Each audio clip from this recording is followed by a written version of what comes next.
Ці можна вышываць вершы? Пра гэта мы даведаемся з маёй сённяшняй суразмоўцай, пісьменніцай з Гродна Вольгай Алезар. Актуальныя праблемы сучаснасці, гісторыя, культура, родная мова і мастацкае слова. Пра гэта і не толькі пісьменнік і публіцыст Навум Гальперовіч гутарыць з таленавітымі людзьмі краіны. Якім чынам вы трапілі ў Гродна? Я паступіла вучыцца ў Навагрудскі гандлёва-эканамічны каледж. Далёка таксама было ад бацькоў, ад хаты, але нейкім ветрам мяне туды ўсё ж такі занясло, і я так мяркую, што это лёс быў, таму што я ў Навагрудку пазнаёмілася з хлопцам, які ў дальнейшым стаў маім мужам. Я выйшла за яго замуж, а ён быў з Гродна. Таму вось я закончыла вучобу, вярнулася да бацькоў, бо ён быў у арміі. А калі ён прыйшоў з арміі, прыехаў да бацькоў, да маіх, забраў мяне, і мы паехалі ў Гродна. Канешне, Гродна мне з дзяцінства падабаўся. Я памятаю, к нам у вёску да суседкі прыязджала пляменніца з Гродна. І вось яна ўжо забярэ нас, малых дзяцей, яна была крыху старэйшая, а пантана так расказвае пра Гродна. І я сяджу ды думаю, вось некалі я таксама паеду туды. І калі ўжо пазнаёмілася са сваім будучым мужам, і думаю, вось, наконец-то моя мара скоро здзейсніцца, я ўсё ж таки поеду ў Гродна. Прыехала я ў Гродна, я не скажу, што мы пасябравалі з горадам адразу. Ён настолькі быў чужы для мяне. Ён не адкрыў прада мною ўсе дзверы, ўсе окны. Ён не прымаў мяне, і я яго не прымала. Муж, канешне, прыкмячаў вот гэтыя вось мае такія вось перапады настрою, то, што мне неутульна, што я не хочу ісці нікуды. І ён стаў прыдумаць для мяне такія вандроўкі маленькія. Кожны дзень там прыйдзе или па выхадных з працы, ён заплануе штосьці, і мы ўжо ідём гуляць па горадзе. Ён вас прывучаў да свайго горада. Так, праўда, вы кажаце, ён прывучаў, і прычым ён гэта рабіў, задумка ў яго такая была, мусіць баяўся, што я ўсё ж такі ўцяку. Ведаеце, паступова настолькі улюбілася ў гэты горад, што я потым ужо сама без мужа хадзіла гуляць, пакуль ён працуе, я хожу пагуляю, нешта новае адкрыю для сябе і яму раскажу, а ён так здзіўляецца, говорит, да ну, як быццам бы не ведаў гэта. І вы ведаеце, вот на сённяшні дзень я 15 год уже прожила ў Гродна, у мяне 3 дзетак, там нарадзіліся, там выраслі. Ну, у вас узаемнае каханне, таму што я чуў, што і гарадзенцы да вас таксама адносяцца вельмі цёпла, як да сваёй. Вы сказалі, атрымалі прафесію далёкую ад філалогіі. А якім чынам вы сутыкнуліся з філалогіяй беларускай? Увогуле, я стала прывучацца да пісьменніцкай такой, скажем, справы яшчэ з дзяцінства. Я ўвесь час пісала і марыла быць настаўніцай беларускай мовы. Але ў нейкі момант усё пайшло не так. Бацькі кажуць, ну што ты за прафесія настаўнік? Трэба быць эканамістам. Цяпер усе эканамісты, гэта прэстыжна. Ну, бацькі сказалі, дачушка зрабіла. Вы паслухмяная дачка? Да. Ну, добра, сабралася і паехала, але і там я пісала, і везде пісала. Вот вы так пісалі, што вы спісвалі нават школьныя сшыткі з вершамі, а потым быў пэўны перапынак. З чым гэта было звязана? З Навагрудкам. З Навагрудкам. Я мела неасцярожнасць занесці свае вершы ў рэдакцыю Навагрудскай газеты. Мне здавалася, мяне надрукуюць, мне будзе так прыемна, усе, асабліва ў каледжы, дазнаюцца, што я пішу вершы. Ну, занесла я. Сказалі, прыходзьце праз месяц, пагаворым. Прайшла я праз месяц. А яны мне гавораць, у вас такія сухія вершы. Мне стала, ну, так крыўдна. Я ўсё сабрала, прыехала да хаты, адкрыла печку і ўсё спаліла. Ўсё, што ў мяне было, я ўсё спаліла. І паставіла кропку. Ну, жыццё паказвае, што это ўсё ж такі была не кропка, а коска. І пасля гэтага я доўга не пісала. У мяне нават мой муж, калі мы пазнаёміліся, ён нават не ведаў, што я пішу вершы.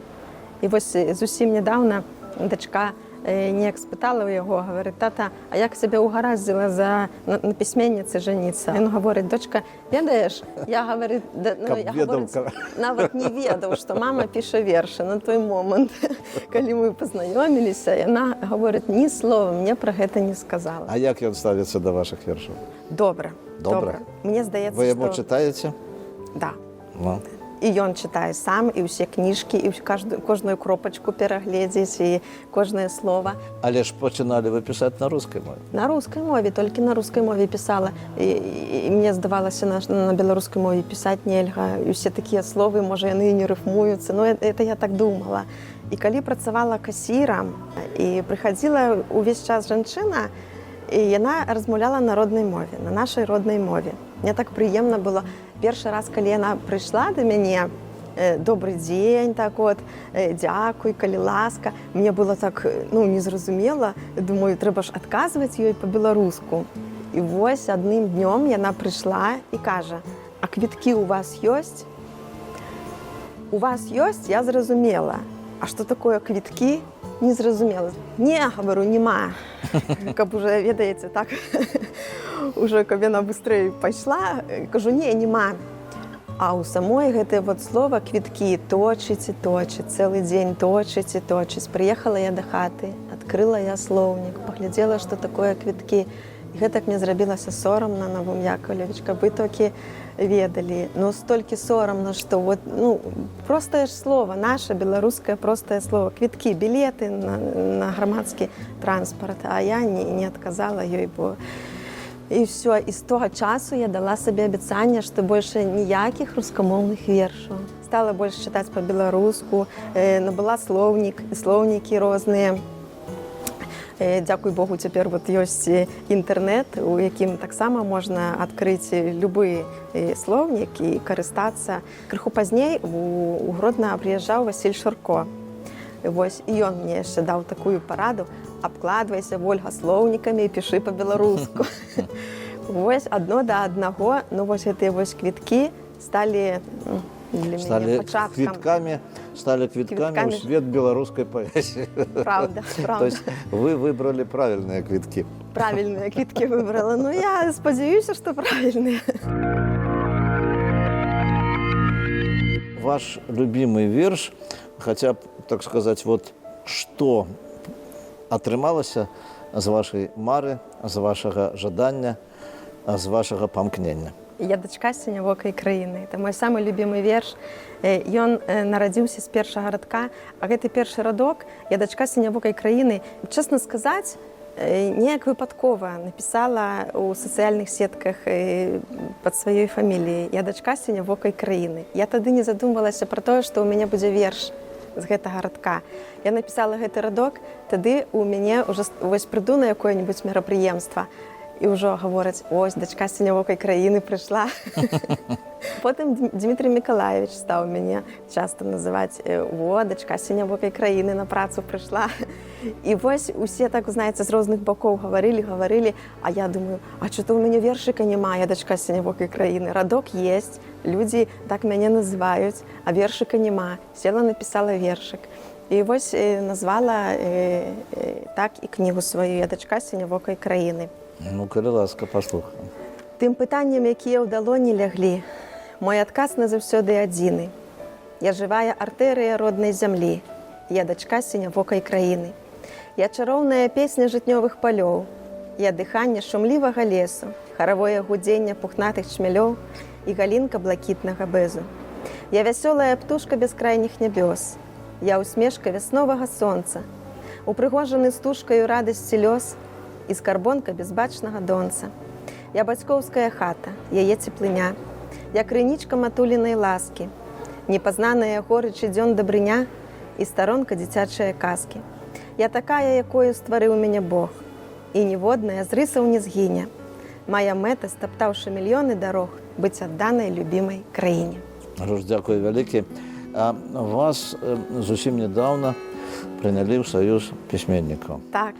Я гэта ведаю, таму што я сябра вось прыёмнай камісіі, і таму, напэўна, я адзін з першых ведаў што вас прынялі ў саюз пісьменнікаў. Як вот вы ўспрынялі для сябе вот гэтую нагоду, гэтую падзею? Я на сённяшні дзень яшчэ ў гэта не веру. Вот чэсна скажу, я раней не марыла уступіць у саюз пісьменнікаў.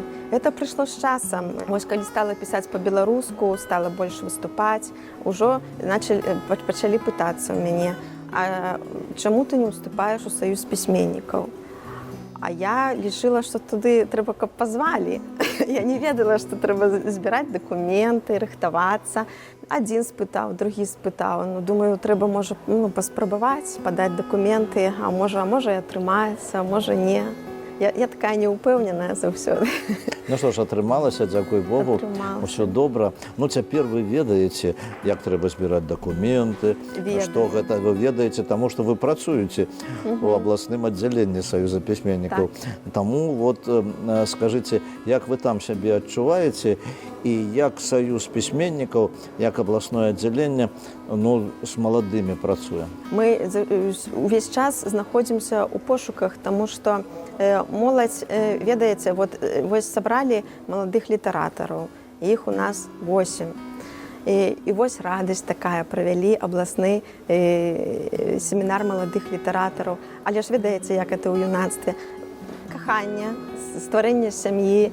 Таму нашы літаратары цяпер занятыя сваімі справамі, выйшлі замуж, чакаюць дзетак. А мы зноў шукаем маладых літаратараў, но мы ўвесь час працуем, да нас звяртаюцца за кансультацыямі. Вельмі цікава, напэўна, для нашых гледачоў будзе, чаму вот тут вот гэты цудоўны, прыгожы абрус. Гэта вышыўка, гэта вы вышывалі? Так, я вышывала. У мяне ёсць вершык, які пачынаецца з радка. Вышываць з малалецтва мяне не ўчылі. Гэта сапраўды так, мяне ніхто не ўчыў. Але я вось, гэта ў мяне мусіць у крыві, таму што па жаночай лініі майго бацькі ўсе жанчыны рукадзельніцы. Я нарадзілася на Палесе, і там усе жанчыны рукадзельніцы. Яны вышываюць, яны ткуць, яны ўвесь час робяць рукамі такі вось ручны труд. А мама мая з дзяцінства вяжа.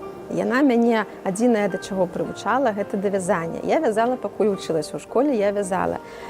Але потым паехала, опять же, у Навагрудак. Усё ў мяне пачалося з Навагрудку.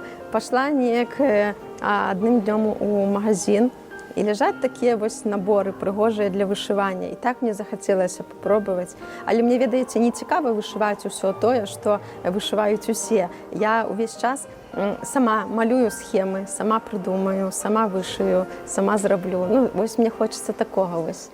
Вы сказали про Полесье, Ганцевицкий район, так? Ганцевицкий район, ну, так. А я вам хочу сказать, что я отчуваю вашу говорку, дух полесской говорки. Вы говорили по-полеску, так? Да, говорила. А мой тата, вось ужо на Капыльшчыне жывуць мае бацькі гадоў 30. А мой тата як гаварыў, як палешукі, так і гаворыць. Яго нічога не перавучыць. І мне так прыемна, я прыеду, говорю: татачка, раскажы што-небудзь пра дзяцінства, пра маленства. А ён на сваёй гэтай палескай мове, такой прыгожай, расказвае, такое замілаванне. Каго вы любіце чытаць? Хто для вас з'яўляецца, можа быць, такім духоўным апірышчам? Якія кнігі, якія пісьменнікі, якія творцы? У мяне няма такога, што я там планую там каго прачытаць. Вось, например, стаю каля палічкі сваёй хатняй. Я дастану Максима Богдановича, я сяду Максима Богдановича пачытаю. Дастану кнігу Людмилы Антоновны Кебіч, яе пачытаю.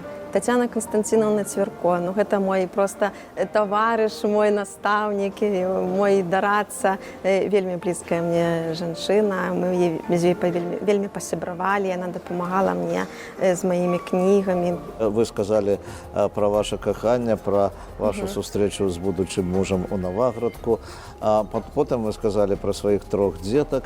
Вот гэта і ёсць жаночае шчасце? Так, жаночае шчасце. Так, калі ёсць сям'я, у якой пануе згода, лад, што б не адбывалася за парогам дома, ну, усякае бывае, і крыўды, і нешта не атрымоўваецца. Вяртаешся да хаты, там цябе сустракаюць дзіцячыя вочкі, усмешка мужа, пра ўсё забываеш. Дзякуй вам вялікі. Жадаю вам плёну, поспехаў, прывітання вашым калегам, прывітання вашым сямейнікам, усяго вам добрага. І я спадзяюся, яшчэ сустрэнемся і в Гародні, і тут у Мінску. А нашым тэлегледачам нагадаю, што сённяшняй маёй госцяй была пісьменніца з Гродна Вольга Алізар. Усяго найлепшага, да пабачэння, да новых сустрэч.